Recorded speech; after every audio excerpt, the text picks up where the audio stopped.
Hello students, my name is Dipali Mehta. I am an assistant teacher in Mumbai.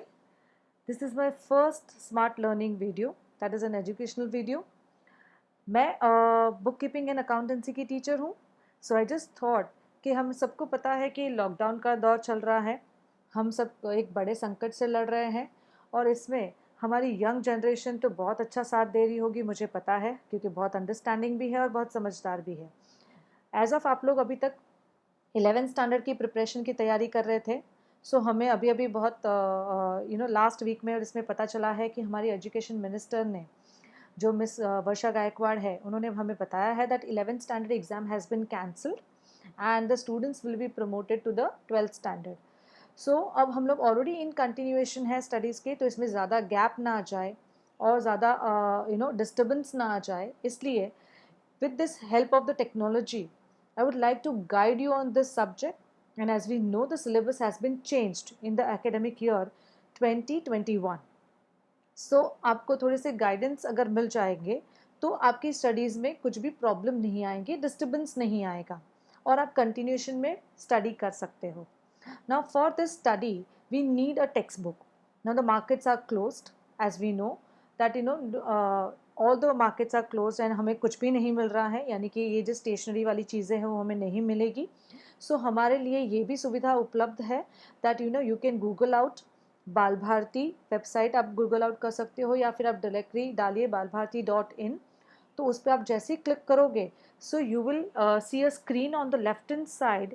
You can see the option of first textbook and other options are there. So you click on textbook, then 12th standard you click, and then English you tick, medium of language, and then on the subject others you clicked. As soon as you will click on others, यानी आप जैसे ही others पे click करेंगे, on the right hand side जो window है उसमें आपको book keeping and accountancy की बुक मिलेगी और उसे आप डाउनलोड कर लीजिए. अगर कुछ बच्चों के पास ऑलरेडी PDF अवेलेबल है तो बहुत अच्छी बात है, और जिनके पास नहीं है तो ये इस तरीके से अपनी टेक्स्ट बुक को PDF पे डाउनलोड कर सकते हैं. वैसे ही हमें जो टेक्स्ट बुक है वो उठाने में बहुत ही दिक्कत आ रही थी. हम हमेशा कंप्लेन करते थे कि बहुत ही हैवी है मैम बुक, हम कैसे लेकर आए. तो ये अच्छा ऑप्शन हो गया है कि पूरा का पूरा टेक्स्ट बुक आपके मोबाइल में आ गया अभी. So any time you can access your text book and any time you can study anywhere. And not only of bookkeeping accountancy, all the subjects textbooks are available on this website. तो आप वो भी download कर सकते हो और other subjects की भी आप पढ़ाई स्टार्ट कर सकते हो. नाउ ये मेरा जो लेक्चर है वो पहला इंट्रोडक्शन लेक्चर है, ताकि मैं चाहती हूँ कि नेक्स्ट लेक्चर मेरा जब अपलोड हो तब आपके सबके पास ई टेक्स्ट बुक हो, यानी कि PDF फॉर्मेट में आपके पास टेक्स्ट बुक अवेलेबल हो, और आप एक नोटबुक तैयार रखिएगा, यानी कि जो भी आपके पास FI जैसे कि अनयूज बुक्स है आप उसे इस्तेमाल कर सकते हैं ताकि आप इम्पॉर्टेंट पॉइंट्स आप नोट डाउन कर सकें. और इस सब्जेक्ट में मैं आपको सिर्फ थियोरेटिकल नहीं सिखाऊंगी, प्रैक्टिकल की भी पूरी प्रैक्टिस दूंगी, यानी कि प्रैक्टिकल प्रॉब्लम्स भी हम अच्छे से सॉल्व करेंगे. सो आपकी अच्छे से तैयारी हो जाएगी बाय द टाइम हम लोग रेगुलर कॉलेज नहीं जाते हैं. और उसके बाद भी आपको लेक्चर्स ये मिलते रहेंगे, तो आप घर पे बैठ के इसको रिवाइज के लिए भी, रिविजन के लिए भी आप यूज़ कर सकते हो. नाउ अभी आगे डिस्कशन करते हैं. जो मैंने आपको बताया कि इंट्रोडक्शन लेक्चर है, सो हम नेक्स्ट स्लाइड की तरफ जाते हैं और मैं आपको थोड़ा सा एक गाइडेंस देना चाहती हूँ कि सिलेबस में क्या क्या चेंजेस हुए हैं और कैसे क्या चेंजेस में हमको कहाँ ध्यान रखना है और क्या इम्पोर्टेंट बातें हैं. Now if you see, right hand side पे ओल्ड सिलेबस है और लेफ्ट हैंड साइड पे न्यू सिलेबस है. नाउ जो ओल्ड सिलेबस में पहले दो टॉपिक है, that is introduction to partnership and partnership final account. अगर आप लेफ्ट हैंड साइड पे न्यू सिलेबस में देखेंगे तो जो फर्स्ट टॉपिक है इट्स द सेम, उसे कंबाइन कर दिया गया है, introduction to partnership and partnership final account. यानी पहला जो टॉपिक था लास्ट ईयर वो थ्योरी का था, इंट्रोडक्शन टू पार्टनरशिप वो सिर्फ अलग से था, थ्योरी के हिसाब से था. और पार्टनरशिप फाइनल अकाउंट में हम प्रैक्टिकल प्रॉब्लम्स देखते थे, यानी कि एडजस्टमेंट्स और वो सब बातें, फॉर्मेट्स वगैरह हम लोग उसमें देखते थे. अभी ये दोनों चीज़ों को जो है वो यहाँ पे कंबाइन कर दिया गया है. अब उसके बाद यहाँ पे थर्ड, फोर्थ और फिफ्थ जो टॉपिक है, that is reconstitution of partnership in terms of admission, retirement and death. Now ये सेम टॉपिक्स यहाँ पे हैं, लेकिन उनको यहाँ पे सेम 3, 4 और 5 नंबर्स दिए गए हैं. ओके, सो यहाँ पे जो ओल्ड सिलेबस में फर्स्ट और सेकंड टॉपिक कंबाइन हो गया, इसके लिए वो पहले में ही आ गया. और जो रिकॉन्स्टिट्यूशन ऑफ पार्टनरशिप है, that is admission, retirement, death, वो सेम नंबर्स पे हैं, 3, 4, 5. ना उसके बाद अगर ओल्ड सिलेबस में अगर हम देखें तो क्या है, डिसोल्यूशन ऑफ पार्टनरशिप फॉर्म, वो भी सेम टॉपिक इस बार भी है, उसे बदला नहीं गया है, सेम एज इट इज़ वो कैरी फॉरवर्ड है। Accounts of not for profit concern वो 7th नंबर पे था ओल्ड सिलेबस में, now it has been putted in the 2nd number. Okay, so उसके बाद जो है वो सिंगल एंट्री सिस्टम है ना। आपने अभी ऑलरेडी FIJC की स्टडीज़ कर ली है और आपको पता है कि सिंगल एंट्री सिस्टम आपने इसी साल पढ़ लिया है। सो ऑब्वियसली अभी वो 12th स्टैंडर्ड में अभी नए सिलेबस में नहीं रखा गया है, सो वो उसको निकाला गया है। उसके बाद जो है वो है बिल ऑफ एक्सचेंज, वो सेम टॉपिक है और सेम टॉपिक कैरी फॉरवर्ड किया गया है। कंपनी अकाउंट्स पार्ट 1 और कंपनी अकाउंट्स पार्ट 2, ऐसे 2 पार्ट्स थे लास्ट ईयर, जिसमें अकाउंटिंग फॉर शेयर्स अलग था और अकाउंटिंग फॉर डिबेंचर्स अलग था। जिसमें से अकाउंटिंग फॉर जो डिबेंचर्स है पार्ट 2 है, यानी कि जो उसे निकाल दिया गया है और उसकी जगह पे सिर्फ company accounts of issue of shares रखा गया है। तो हमें सिर्फ शेयर्स पे फोकस करना है, शेयर्स की एंट्रीज कैसी होगी, अकाउंटिंग ट्रीटमेंट्स, वो हमें सिर्फ वही सीखना है। तो ये हमारे लिए थोड़ा सा आसान कर दिया कि हमें शेयर्स और डिबेंचर्स दोनों पे ध्यान देने की ज़रूरत नहीं है, सिर्फ अभी हम लोग सिर्फ शेयर्स पे ध्यान दे सकते हैं अच्छे से, उसका पूरा एक कॉन्सेप्ट डिटेल में पढ़ सकते हैं। उसके बाद जो है यहाँ पे है एनालिसिस ऑफ फाइनेंशियल स्टेटमेंट्स।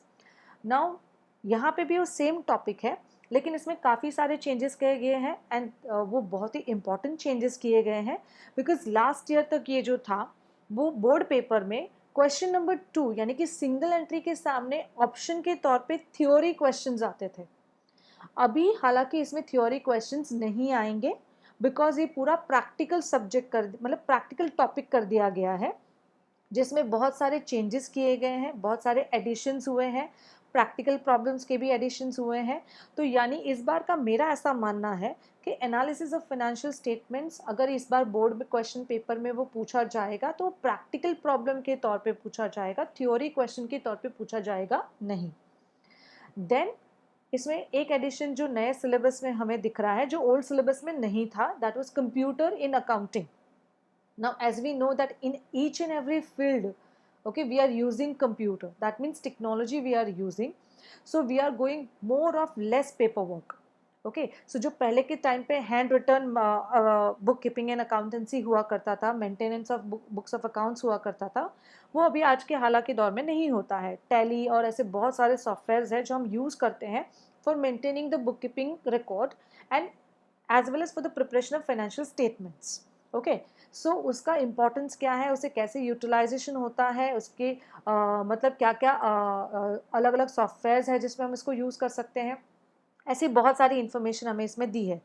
सो जो analysis of financial statement last year theory में पूछा जाता था, तो अभी इस साल computer in accounting will be a theory question. अब वो कहाँ पे प्लेस करते हैं, कैसे उसको पूछा जाएगा, किस क्वेश्चन के सामने पूछा जाएगा, अभी तक उसकी कोई क्लैरिटी नहीं है। जैसे कि हमें कोई वेटेज अभी तक नहीं मिला है और पेपर पैटर्न के बारे में भी अभी कोई क्लैरिटी नहीं है।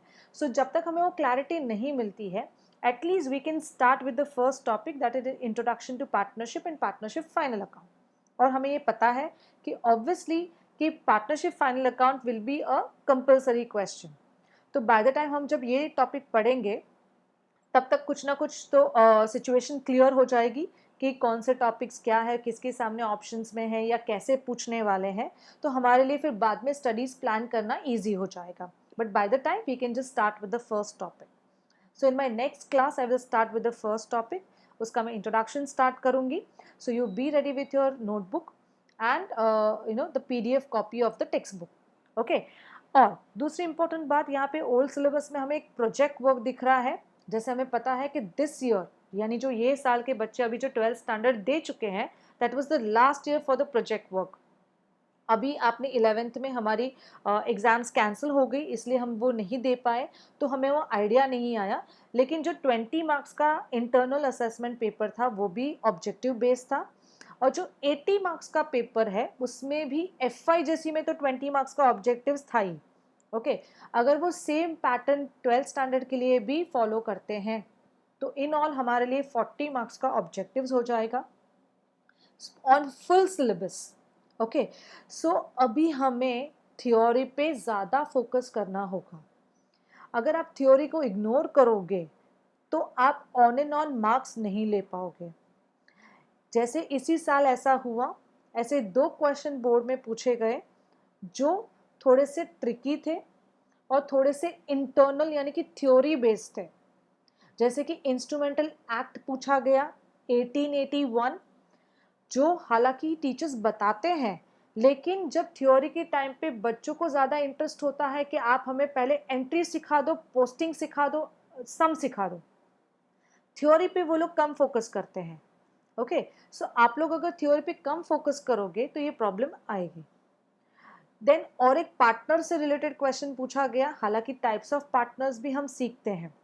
ओके, और आपने ये FIJC में भी ऑलरेडी फॉर्म्स ऑफ ऑर्गेनाइजेशन आप सीख चुके हो, लेकिन वो चीज़ें आपको इम्प्लीमेंट करनी है ऑब्जेक्टिव्स के टाइम पे। अगर वो आपको थ्योरी तभी याद नहीं आती है या आप इम्प्लीमेंट नहीं कर पाते हो, देन आपका जो ऑन एंड ऑन मार्क्स का जो टारगेट होता है वो कंप्लीट नहीं हो पाता है। And as of this is a practical subject, so we expect that कि हम उसमें से ज़्यादा स्कोर लें, ताकि हमारी जो परसेंटेज है वो फाइनल रिजल्ट में इंक्रीज हो जाए। So I hope you understand and you have got the lot of information from this video, and hope to see you in the next video, and I will soon post the next video. Bye bye all, take care, take a very good care of yourself and your family. Bye bye, thank you so much.